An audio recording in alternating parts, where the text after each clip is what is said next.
Sometimes a song isn't trying to impress you. It isn't showing off clever lyrics or hiding behind a metaphor. Sometimes it's doing something much simpler. It's asking, not quietly, not indirectly, but out loud. Today we're looking at songs where the lead singer wasn't posturing. They were signaling, lighting a flare, hoping someone somewhere would see it.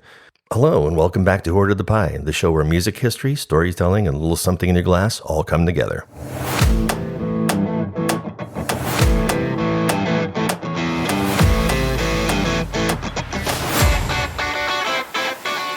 Hello, I'm Christopher, and welcome back. Today's songs aren't coded messages or carefully masked emotions. They're direct and unfiltered. These songs didn't sneak onto the airwaves either. They climbed straight into the top 40, which means millions of people were singing along without even realizing what they were hearing was a plea.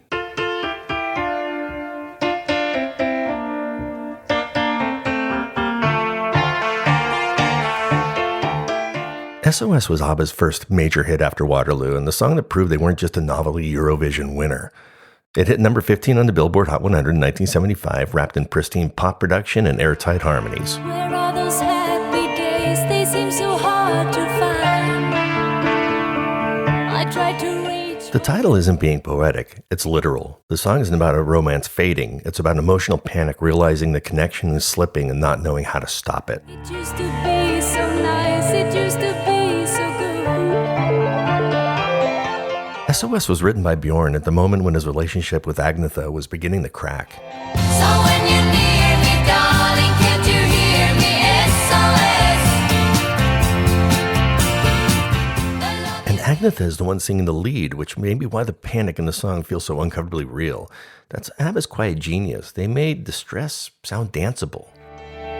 What happened to our love? It used to be so good. So while that record climbed the charts, the lyrics stayed frozen in that moment where somebody realizes that they might already be too late.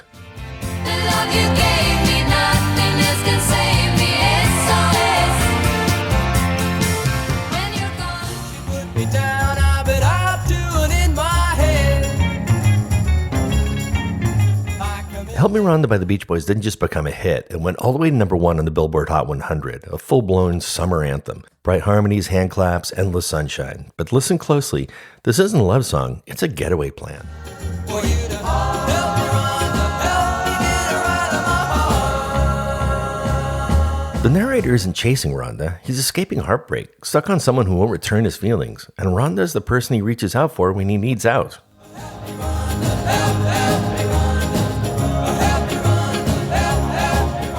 Rhonda isn't the answer, she's the exit, and that's the Brian Wilson paradox. He had a gift for burying emotional complexity inside songs that sounded carefree and effortless.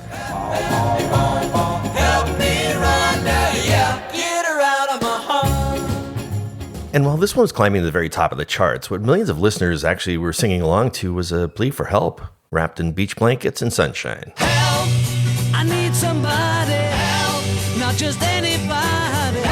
Help was released at the absolute peak of Beatlemania. It went straight to number 1 in both the UK and US charts, another unstoppable Beatles hit at the moment when the band couldn't fail if they tried. When I was younger, so much younger than today, I never needed anybody's help in any way. Bright tempo, urgent harmonies, that opening shout that feels like pure pop energy. But years later, John Lennon admitted the truth. It wasn't playful, it wasn't ironic, it wasn't written as a joke. If you can, I'm feeling down, and I do appreciate you being around. Looking back, Lennon said, "The whole Beatles thing was just beyond comprehension. I was subconsciously crying out for help. He was overwhelmed by fame, pressure, and expectations, and he didn't have a language for it yet." Now my life has changed in so many ways. My independence seems to vanish in the haze. So he didn't dress it up in metaphor. He used the simplest word possible: help. Won't you please help me? While that song was racing to the top of the charts, millions of people were singing along to what they thought was pop joy. Lennon meant it as survival. Please help me, help me, help me. Help me, I think I'm falling in love again. When I get that. By the time Help Me reached number 10 in 1974, Joni Mitchell was already regarded as one of the most fearless writers. What makes this song remarkable isn't drama, it's honesty. She isn't in crisis, she's conflicted. Past, 'cause I've seen some hard places come down to smoke and ash. Love versus independence, connection versus freedom. She set that conflict against jazz-inflected chords and relentless rhythms. Music that never quite settles, even when the melody does.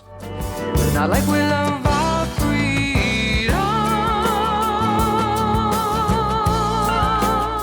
Help Me doesn't ask to be rescued, it asks to be understood. And that's a very different kind of plea, and it carried it all the way to number 10, turning emotional ambivalence into a mainstream hit. Help me, I think I'm falling in love with you.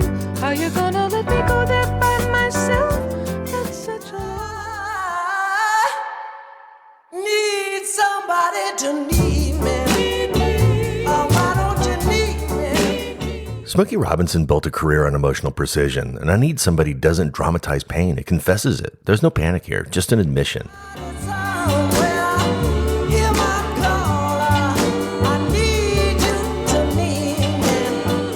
Now, the word somebody stays intentionally vague here because loneliness doesn't always know where to land, only that it can't be contained. This isn't a song about heartbreak and motion. It's about the moment after, when the noise has died down and all that's left is the weight of being alone. I want you to want me. Why don't you want me?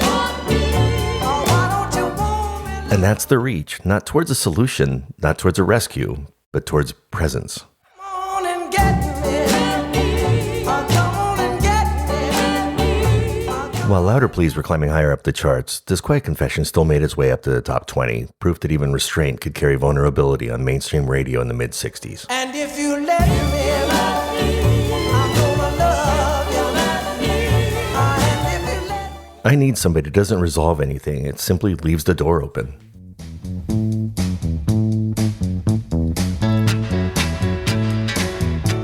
Rescue Me doesn't hesitate, it doesn't explain itself. It demands attention from the very first beat.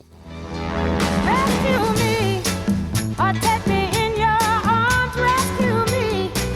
Fontella Bass released this song in 1965, and it shot all the way to number 4 on the Billboard Hot 100. I need you and your love to come on and rescue me. Come on, baby. This isn't subtle vulnerability, it's urgency. There's no metaphor here, no poetic distancing, just one repeated command, rescue me. 'Cause I need you by my side. Can't you see that I'm lonely? Rescue me. And what makes this song extraordinary is the voice delivering it, and the moment it arrived. In 1965, mainstream pop radio rarely gave black women the space to demand emotional commitment outright, especially not without softening the edges. And rescue me. Come on, baby, and rescue me. 'Cause I need you. They were expected to soothe, to support, to respond, not to insist. And be my man, 'cause I love you, 'cause I want you. Can't you But Fontella Bass does exactly that. She isn't negotiating, she isn't waiting politely.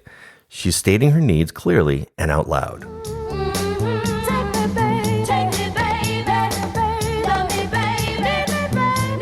And keep in mind that this came out a full 2 years before Aretha Franklin's version of Respect came out, which would redefine what demand sounded like on pop radio. Fontella didn't echo that moment, she preceded it. She helped make it possible. See that I'm lonely. Rescue me. Mm-hmm. That kind of directness from that voice at that time wasn't just bold, it was disruptive. And that refusal to wait quietly is exactly why the song hit as hard as it did.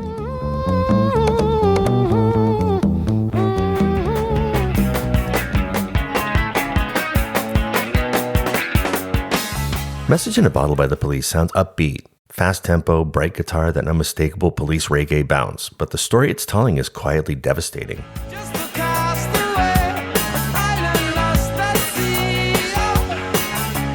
This song isn't about romance, it's about isolation. Sting wrote it in 1979, and when it was released, it went all the way to number 1 in the UK and reached number 10 in the United States. Inside the band, though, the song nearly fell apart.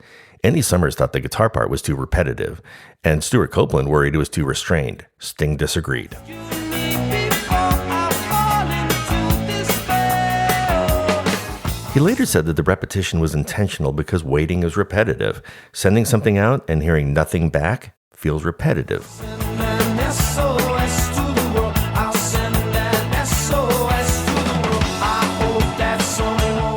Early drafts of this song were bleaker. There was no return message, no confirmation, just someone alone on an island throwing a signal out into the ocean. Message in a bottle, yeah. Sting has said that the song is often misunderstood, heard as hopeful or romantic, when it's really about desperation disguised as order. The narrator doesn't know help is coming, he only knows that he sends something out. And it's the arc of this episode. This is the flare at its furthest distance. Love can break your heart.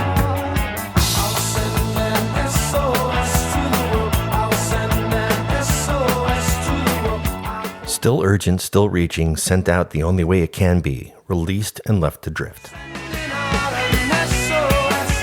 Sending out an SOS. Sending out an SOS. It started off so well.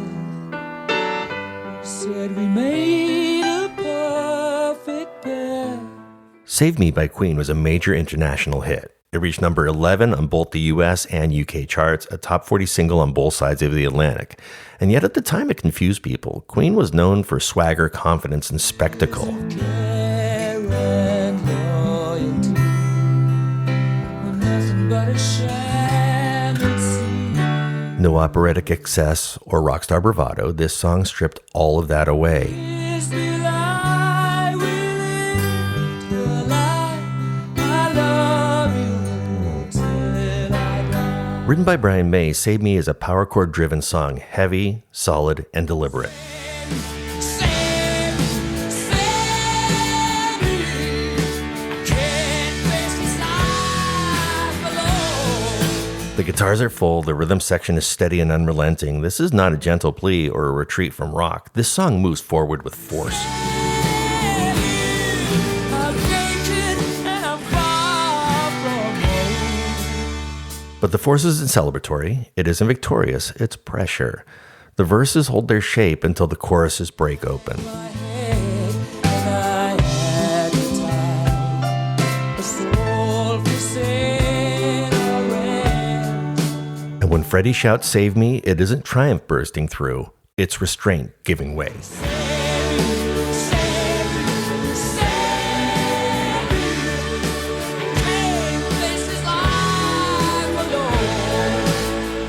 He isn't commanding the room, he's reaching past it. The power in this song is doing the opposite of what power usually does. Instead of projecting strength outward, it turns inward.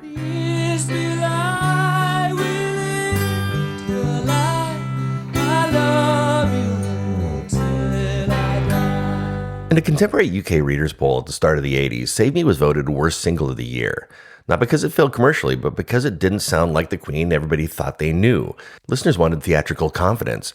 What they got was vulnerability amplified. In hindsight, that's exactly what makes it powerful. Freddie wasn't performing strength, he was admitting fear, and sometimes that's as far as the song can go.